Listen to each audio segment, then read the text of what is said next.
Hi, this is Jackie from ESLspeaking.org. Here are my top 5 tips for teaching ESL or EFL to big classes. So by big classes, I mean probably more than around 20 students. So I used to teach in Korean universities, and I would often have classes of 30 or 40 students. I know this is often the case in like China and Taiwan, maybe Japan as well. It can be a little bit tough to manage if you're the only teacher in that situation. However, it is possible by designing your class well. Here are my tips. So the first tip I have is to treat students in kind of groups. Put them into groups of 3 or 4 and treat them as kind of a unit. So, I mean, if I have a class of like, say, 5 or 6 people, everyone is an individual. I would call them by name. I would like interact individually with them.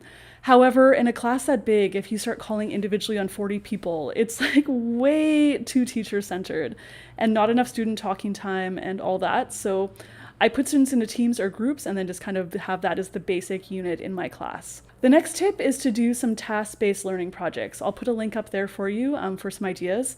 And yeah, this is just a really nice way for students to get additional practice kind of in their groups or small teams. And the teacher can kind of act more of as like a guide rather than an all-knowing guru. It's very student-centered and it's yeah, just kind of a nice way because each group of say like 4 students can do a little quick presentation at the end of their task. And you're only listening to say like 10 presentations or 8 presentations instead of like 30 or 40 presentations. So it's a nice way just to save some class time and get all students involved without making it too cumbersome or annoying like it would be with 40 students trying to get individual interaction for each one of them. The next thing is homework. So if you're teaching that many students, I would just really caution you to think very carefully about what kind of homework you assign. Think about, do you really want to be grading 40 cases of like whatever you assign? So I will generally do kind of things that are easier on the grading or things that are just kind of like pass fail. So for example, I'd get students to make a video, a self-introduction video, and it would either be you did it or you didn't do it. But if you if you assign homework where you're like going through the nitty-gritty details, trying to assign half points for this and grammar and vocabulary and just all this kind of stuff, it can actually be really tedious and tiring. So think carefully about what homework you assign. All right, the next tip is to have student-centered activities.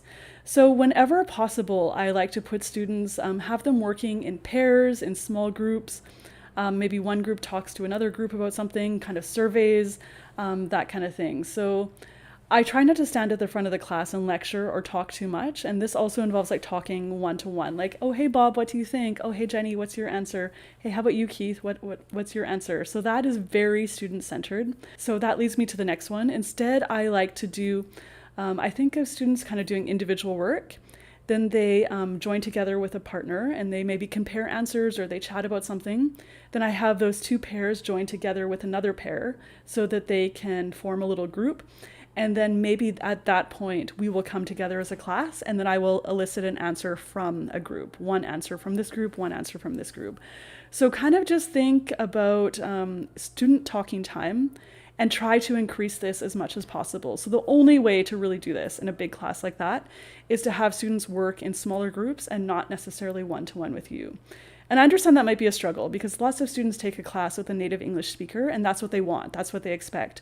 However, in a class of 30 or 40 students, it's actually not reasonable. And so you just kind of have to let that expectation go, and so do the students, because it doesn't actually help them in the end if they get, like 10 or 20 seconds of student talking time with a teacher. As opposed to, like 15 or 20 minutes talking with a partner. The 15 or 20 minutes is actually much better for our students than say that 15 or 20 seconds with a teacher in such a big class. Okay, so those are my top 5 tips for teaching really big classes. Please be sure to check out my book, ESL, EFL Teaching Practice and Methodologies.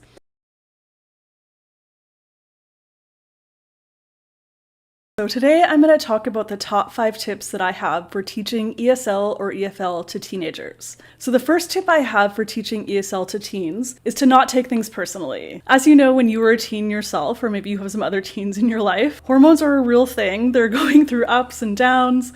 Their emotions are all kind of wacky. So that means when you have a group full of teenagers in your class, there's often a lot of drama. Maybe people are crying, people are angry, and most of the time it has absolutely nothing to do with you. So if a student is having a hard time in your class, have some empathy and don't take it personally. Their bad behavior or their bad mood likely has nothing to do with what you're actually doing in class. So just take it all with a grain of salt and kind of let it roll off your back if possible. All right, the second tip I have for teaching ESL to teenagers is that student needs vary considerably. So think about people in high school. If some students are maybe going to an English-speaking university, obviously their needs are very, very different from someone who's going to a technical university to study car mechanics in their own country. So definitely do a needs assessment and try to meet students' needs. Do they have to prepare for the IELTS exam? Are they going to Canada or the US to study? Or are they just staying in their own country and maybe just want to be able to say hello to a foreigner that they happen to see on the street?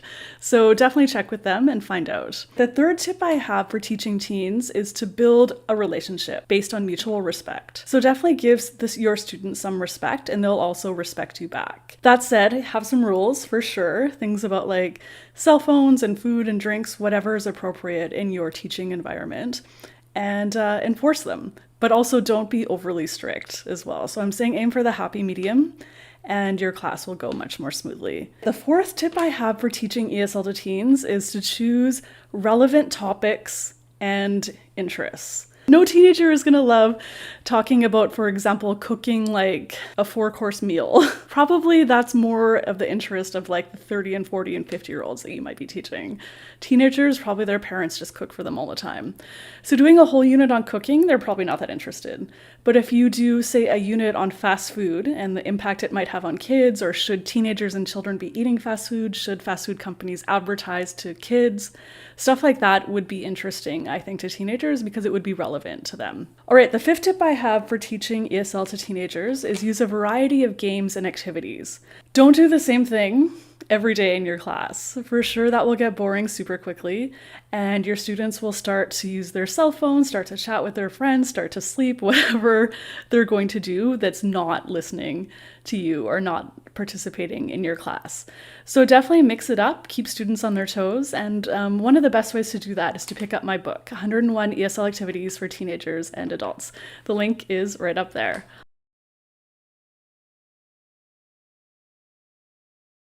Here are some tips for teaching ESL to elementary school students. The first tip is to have routines. So routines are quite useful because students like to know what they're going to expect when they come into your classroom. If it's kind of a free-for-all, it kind of puts people on edge, they don't really know how to act, and it can kind of lead to some misbehavior. However, if you have some simple routines for things like how you line up, how you get ready to go home, how you maybe do a homework or distribute homework sheets or little papers around the classroom, even how you ask to go to the bathroom, you put up your hand, you wait for the teacher to acknowledge you. All of those things, if you kind of have some simple routines and students know how to do those things, your classroom is going to go so much more smoothly. All right, the second tip for teaching ESL to elementary students is to have some rules. So I really enjoy rules. I'm a bit of a rule follower in a lot of ways, and I think my classrooms I like to have rules in my classroom too, so students know what to expect and they know what I expect of them. So some rules that I would have for kids, for example, would be no phones. If they're allowed to bring them to school, I don't really let the students use them in my class. Another key rule is that only one person is talking at a time. Another rule is put up your hand if you want to talk. Another rule is if you want to stand up out of your desk and we're not doing some activity that involves that, you have to put up your hand and ask, can I go to the bathroom? I need to get a pencil, teacher, just whatever that case may be. Maybe students can have water, but no food or snacks, whatever the case is. So have some very clear rules and then of course enforce them. All right, the third tip is to use a variety of activities. So I know routines and rules are kind of important, but it's also important to do a variety of things in your classroom. So don't always do the same old boring thing like play bingo every day or hangman or whatever you're going to do. Actually put some effort into planning some nice activities, and students will think your class is so fun if you're always playing different games. And so of course focus on actually teaching, which leads me to my next point, actually teach. So you're not just there to entertain students. Parents are paying money for their kids to be in that class, or students are in university, or adults are paying money to be in your class. So actually focus on teaching, and it's okay to be serious. It's okay to have some quiet time in class. Some things about learning a language are hard, like memorizing vocabulary, learning some complicated grammar. It's not that easy. So don't worry about always being the super fun teacher. It's okay to kind of be the serious teacher once in a while. And the fifth tip is to use visuals. So I think kids are often kind of visual learners. They like looking at pictures, movies, TV shows, real objects, flashcards, just whatever it is. I like to get visuals. So use some creativity and yeah, have some fun with it. All right, if you want some ideas for teaching, please be sure to check out my book, 101 ESL Activities for Kids.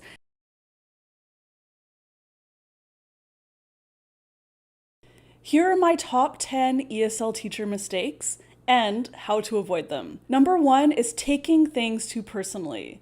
The solution, just keep in your mind that students always have a million different things going on, and your class may be the least of their worries. Maybe they had a fight with their boyfriend, or their parents are getting divorced, or just whatever it is.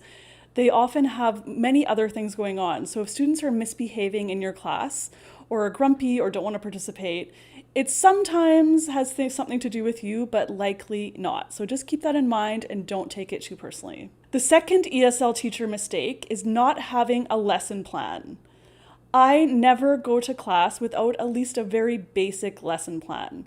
So it can even just be as simple as a warm-up, kind of what language you're going to teach, the grammar or vocabulary, and then some practice exercises. So at least have those 3 steps, plus maybe like a review or some homework to assign. The third mistake that ESL teachers make is wanting to be the fun teacher. So everyone wants their students to really love them and think they're funny and be their friend, but that's actually quite a difficult road to go down. Once you kind of start having that reputation as that teacher, it's hard to become a more serious teacher as long as you're at that school.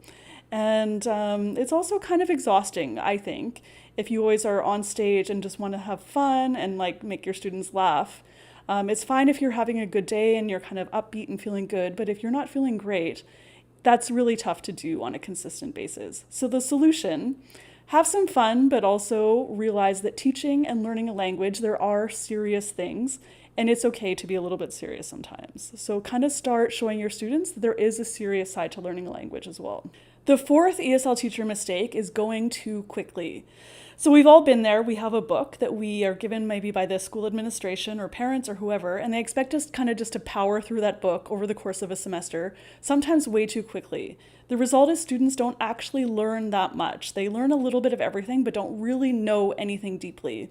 So I try to combat this. I don't often do every single little exercise, every single page in a textbook, but I'll pick the highlights and then I'll really focus on them. So I'll do practice exercises, I'll review in the next class, and make sure that students know some things very, very well by the time they finish my class.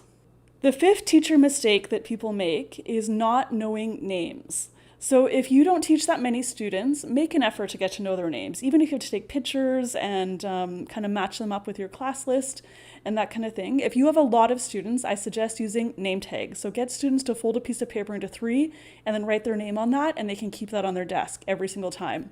It's so much easier if someone isn't paying attention and saying, hey, you over there, pay attention. You can say, hey, Bob, or hey, Mingyu, please pay attention, and you can ask them a question by their name. It's so much more effective. The sixth teacher mistake is not remembering the ultimate goal. So students are in your class for a reason. It could be as simple as their parents make them or their university makes them take an English class.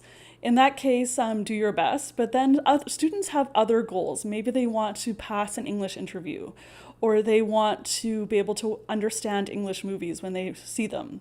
Or maybe they want to just have English-speaking friends. So whatever that is, keep that goal in mind and help your students achieve those goals. The seventh mistake that teachers make is not grading their language.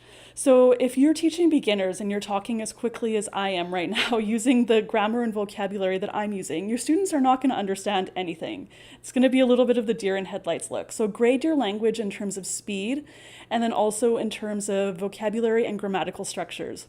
Something I don't recommend doing is talking baby talk, or like doing something like dropping articles.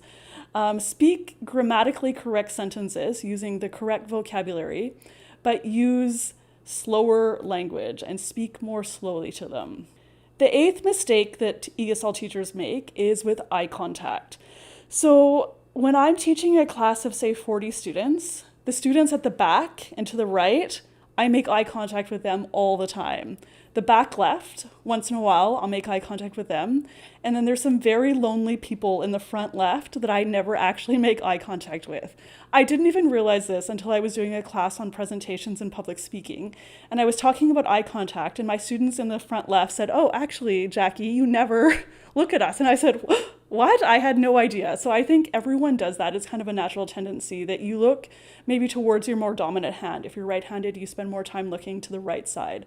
So just pay attention to that and try to make eye contact with everybody, at least say maybe every like 30 seconds or a minute, depending on how big your class is.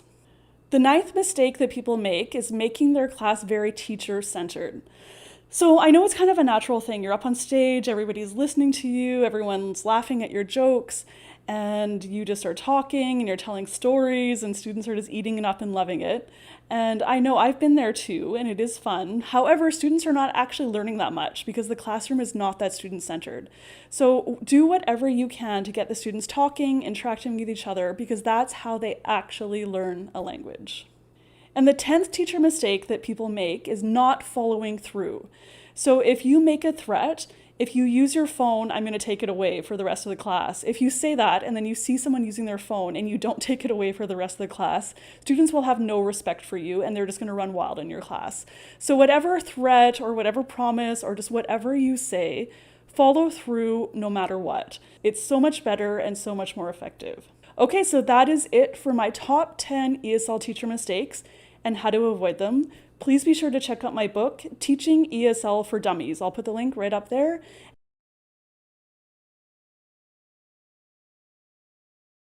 I'm going to talk about my top 10 tips for new ESL or EFL teachers. So if you're new to teaching English, this is the video for you. So my first tip is names. It's very, very difficult to conduct a class if you don't know the students' names. You won't be able to really ask specific students questions. If someone is misbehaving, it's difficult to address unless you actually know their names. So the way to get around this, if you have a lot of students, is to have a seating chart and then have the master list, or just have students write up a little name tag and put it on their desks. I kind of do the name tag on the desk thing. I just find it easier than a seating chart. All right, the second one is use lots of review. So I personally would rather my students know a few things very, very well than a million things not really at all by the time they leave my class. So if you have a textbook, you may feel like you're kind of forced to just power through the textbook over the course of the semester. However, focus on a few things in that textbook and don't feel like you need to cover every single activity. Choose the best ones and then do lots of reviews. So this could happen even at the end of class or at the beginning of next class, and then you could have maybe a monthly review session, and you could do some review before the midterm and final exam if you have to give exams. All right, the next tip is set some goals. So find out why students are studying English and then tailor your classes towards that. If students feel like they're achieving what they want out of that class, it's going to go much more smoothly instead of you trying to impose what you think they should be learning. Their needs are different than what you might think they are. So ask the students what they want out of that class. Okay, the next thing is to create a lesson plan. So I know it's tempting to just kind of walk into class with a textbook and just kind of open it up and say, what are we doing? What am I teaching you? Or just kind of chit chat with students, but that's not actually the best way to teach English. So come to class with at least a very basic lesson plan of what you're going to do. It takes a few minutes, but it's totally worthwhile in terms of the results that students will get. Okay, the next tip is that teaching is all about a relationship. So do whatever you can to kind of foster a good relationship with your students. I won't say bribe them, but I mean, if it's their birthday, bring in a little snack or a gift and you can sing happy birthday to them. For the holidays, kind of do some fun activities or games and kind of bring in some treats or some homemade baking, something like that. It can go a really, really long way towards this kind of fostering a good class environment. All right, the next one is to use a variety of activities and games. So nobody really likes doing the same thing over and over and over and over again in a language class. It kind of leads to this feeling of dread of oh, I'm going to class and I'm going to do the same old thing and it's so boring. So the way to combat that is just to get creative and use some different activities. However, the next tip is all about routine. So I know I just said use a ton of activities, and that's true, but you should also have some sort of routines. So people also don't like when it's just very, very random, and then when they come into class, they have no idea what to expect. So have routines for things like how to take attendance, how to collect papers, how to hand out papers, what time the students maybe should line up before the bell starts, how to clean up for the day. And so this is especially true if you teach children. You will definitely want to have some routines in order to prevent chaos in your class. Okay, so the next tip is to use ICQs. So ICQs are instruction checking questions. These are very simple questions that you would ask students after you've given instructions. So for example, how many students are on your team? 4. How long do you have? 5 minutes. So that kind of thing. So just check to make sure the students have understood what you've told them before you turn them loose to go do their activity or game or whatever they're doing. It can go a long way just to ensuring the students are doing what you want them to do. Okay, so the next one are CCQs. So these are concept checking questions. So I would say, for example, I didn't eat, and students would say, no, I didn't eat, that kind of thing. So you're just checking what you taught them just to make sure they've 100% understood. And then finally, the last one is positive reinforcement.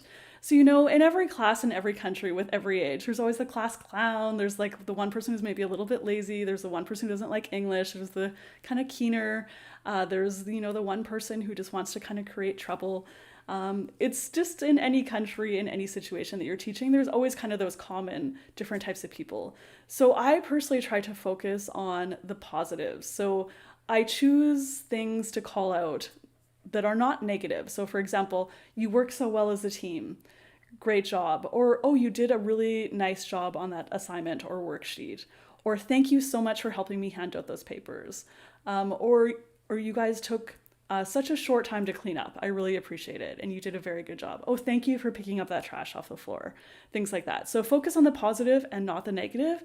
And the result is you'll get more positive things happening in your class. Okay, so those are my top 10 tips for new ESL teachers. I hope you enjoyed it. And please leave a comment and tell me your top tip for newbie teachers. Okay, until next time. Bye, everybody.